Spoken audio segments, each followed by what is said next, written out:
तो होमलैंडर का तो पूरा गोल्ड मोड में जाने का प्लान है इस सीज़न में। वो खुद बोल रहा है कि उसकी पावर एब्सोल्यूट है, यानी उससे ऊपर कोई नहीं है। इसका सिंपल मतलब वही है जो होमलैंडर ने इस सीन में कहा था। I'm stronger, I'm smarter, I'm better. तो गाइज आज हम द बॉयज़ के फाइनल सीज़न के फाइनल ट्रेलर का सीन बाय सीन ब्रेकडाउन करेंगे और उसके बारे में डिस्कस करेंगे, तो इसलिए वीडियो को एंड तक ज़रूर से बनाए रहना। और मैं वीडियो के बीच में सब्सक्राइब करने के लिए बोलकर बार बार पकाना नहीं चाहता, इसलिए वीडियो की स्टार्टिंग में ही सब्सक्राइब करके रख लेना। तो चलो अब शुरू करते हैं। ट्रेलर के स्टार्टिंग में एक सीन में साफ साफ दिखता है कि होमलैंडर गॉड को रिप्लेस करने के मूड में है।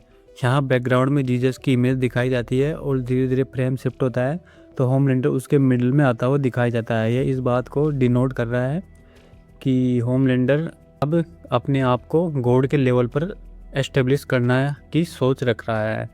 ये उस बात को रेफर कर रहा है और वो खुद भी बोल रहा है कि उसकी किस्मत में कुछ बड़ा लिखा है, ऐसा कुछ जो किसी और ने इमेजिन भी नहीं किया होगा। और भाई यहाँ उसके सामने जो होमलैंडर की स्माइल है वो मुझे कुछ ठीक नहीं लग रही। अगर इस सीरीज़ में होमलैंडर इसका काम तमाम कर दे तो कोई बड़ी बात नहीं होगी, क्योंकि पिछले सीज़न में हमने देखा था कि होमलैंडर अपने आसपास चापलूसों से काफ़ी ज़्यादा पक चुका है। उसके बाद हम द बॉयज़ को अपने अड्डे पर जाते हुए देखते हैं और ये सारी वही जगह होगी जहाँ पर ये लोग सूप किलिंग वायरस बनाने में लगे हुए हैं। पिछले सीज़न में हमने ये भी देखा था कि होमलैंडर अपनी एजिंग से काफ़ी परेशान हो चुका है, इसलिए वो ओरिजिनल V1 की डोज लेने के लिए निकल चुका है ताकि इमोर्टल बन सके, और शायद वो इस कोशिश में कामयाब भी हो जाएगा। Original V1 normal compound V से काफ़ी ज़्यादा पावरफुल होता है, क्योंकि ये सिर्फ यूजर्स को पावर ही नहीं देता बल्कि उसको इमोर्टल भी बना देता है। लेकिन इसका सक्सेस रेट नॉर्मल V से बहुत कम होता है और बहुत कम लोग ही इसे सर्वाइव कर पाते हैं। सोल्जर बॉय, स्टॉर्मफ्रंट और थॉमस गडोल्किन उन कुछ लोगों में से एक है जिन्होंने ओरिजिनल V लिया था और वो सर्वाइव कर पाए। और हम सब जानते हैं कि ये तीनों ही कितने ज़्यादा पावरफुल थे, और सोल्जर बॉय तो है भी। ट्रेलर के एक सीन में हमें एक सिरिंज भी देख सकते हैं, जिससे लगता है कि होमलैंडर ने V1 का डोज इसी सिरिंज से लिया होगा, और उस डोज ने उसको इमोर्टल बनाने के साथ साथ और भी उसकी पावर्स को एम्पलीफाई कर दिया है, क्योंकि उसका हीट विजन पहले से ज़्यादा पावरफुल लग रहा है। अब एक छोटा सवाल मेरे दिमाग में ये भी आता है कि होमलैंडर तो पूरी तरह से इनविंसिबल है, अर्थ पर ऐसा कोई भी मेटल, कोई भी वेपन नहीं जो उसको डैमेज पहुंचा पाए, तो वो एक नॉर्मल सिरिंज से अपनी ब्लड स्ट्रीम में V1 को कैसे इंजेक्ट करेगा। नेक्स्ट सीन में हम देखते हैं किसी को कंपाउंड भी दिया जा रहा है। अब ये कौन है ये तो क्लियर नहीं है, लेकिन जो भी है काफ़ी इंपॉर्टेंट करेक्टर लग रहा है, क्योंकि सिस्टर सेज खुद ये करवा रही है और हम सब अब तक देखते हुए आए कि कितनी ज़्यादा स्मार्ट है। और मे भी ये शायद होमलैंडर को भी डबल क्रॉस करे, और उसके बाद जब होमलैंडर को पता लगेगा तो होमलैंडर इसका भी काम ख़त्म कर सकता है।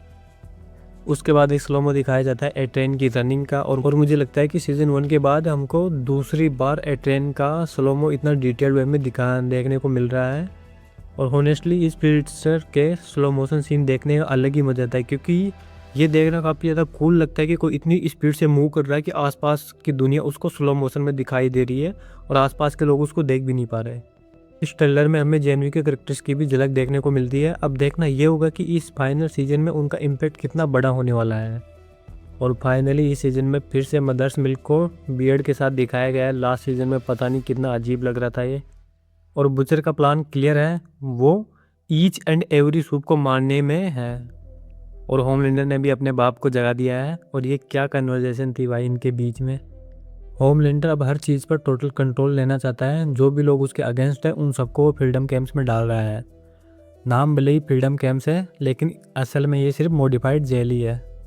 उसके बाद हम देखते हैं सोल्जर बॉय को द बॉयज़ पर अटैक करते हुए। अब यहाँ सोचने की बात यह है कि ये माना कैसे होमलैंडर की हेल्प करने के लिए, क्योंकि इसने तो पहले ही बोला था। और ये इतना अच्छा बाप तो है नहीं कि अपने बेटे की खुशी के लिए ये सब करने को रेडी हो जाए। यहाँ बुचर की और सोल्जर बॉय की थोड़ी बहुत बातचीत होती है, थोड़ी बहुत लड़ाई भी होती है। यहाँ बुचर कार फेंक कर मार रहा अपने टेंटिकल से। भाई अच्छी खासी सुपर स्ट्रेंथ है बुचर में भी।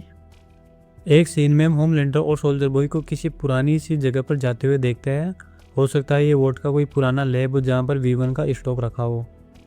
उसके बाद हमें स्टारलाइट किसी सोर्स से एनर्जी एब्जॉर्ब करते हुए दिखाई देती है। ये शायद फ्रीडम कैंप्स हो सकता है जहाँ पर वो ह्यूई को बचाने आई हो, क्योंकि पिछले ट्रेलर में हमने ह्यूई को फ्रीडम कैंप्स के टी शर्ट में देखा था, तो शायद उसको भी फ्रीडम कैंप्स में डाल के रखा गया है। और जब सबकी फटी पड़ी है तो द डीप और ब्लैक नोआर पॉडकास्ट कर रहे हैं, क्लासिक द बॉयज़ मूवमेंट। उसके बाद बॉयज़ स्टैन एडगर से मिलते हुए दिखाई देते हैं और भाई ये बंदा कभी वोट चलाता था, तो ऑब्वियसली इससे कंपनी के सारे राज पता होंगे और शायद ये बॉयज़ को कुछ इंपॉर्टेंट इन्फॉर्मेशन दे सकता है जिससे कि उनकी काफ़ी ज़्यादा हेल्प हो पाए। ट्रेलर में रायन की बस एक झलक दिखाई देती है और कहीं ऐसा ना हो कि होमलैंडर स्टार्टिंग में ही रायन का काम तमाम कर दे। वैसे भी काफ़ी लोग ये कह रहे हैं कि होमलैंडर इस सीन में रायन को ही स्विग सेंस सिखा रहा है। उसके बाद हम बुचर को देखते ह्यूई पर अटैक करते हुए। अब इसका एक रीज़न तो ये हो सकता है कि बुचर सारे सूप्स को फिनिश करने में है और इसका तो जुगाड़ भी एक सूप है और किमिको प्लस एटेन भी है जो अब इनके साइड है, तो ह्यूई सारे सूप्स को मारने के सपोर्ट में बिल्कुल भी नहीं हुआ। इस कारण बुचर की कैसलर वाली पर्सनैलिटी ने टेक ओवर करके ह्यूई पर अटैक किया होगा। अब ये तो मेरी थ्योरी है, इसका असली रीज़न तो बाद में हमको सीरीज नहीं पता चलेगा। उसके बाद हम किसी को फटते हुए देखते हैं। अब ऐसे काम तो पहले विक्टोरिया न्यूमैन करती थी और अब ये करती है। और इस सीन में हमको यहाँ पर शायद पहली बार होमलैंडर की फ्लाइंग को ठीक से दिखाया जाता है। अब सोचने वाली बात यह है कि इतने नीचे क्यों उड़ रहा है और भाई इतनी भी क्या जल्दी कि पेड़ को बीच में से फाड़ कर जा रहा है।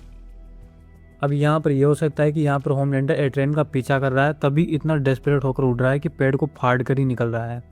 और शायद इसी सीजन में एट्रेन का भी RIP होने वाला है। और यहाँ सोल्जर बॉय अपने चेस्ट से ब्लास्ट कर रहा है शायद बुचर और फ्रेंची पर, क्योंकि यहाँ पर ब्लास्ट होने के नेक्स्ट सीन में हम दोनों के फेस पर धीरे धीरे ब्राइट लाइट पड़ते हुए देखते हैं।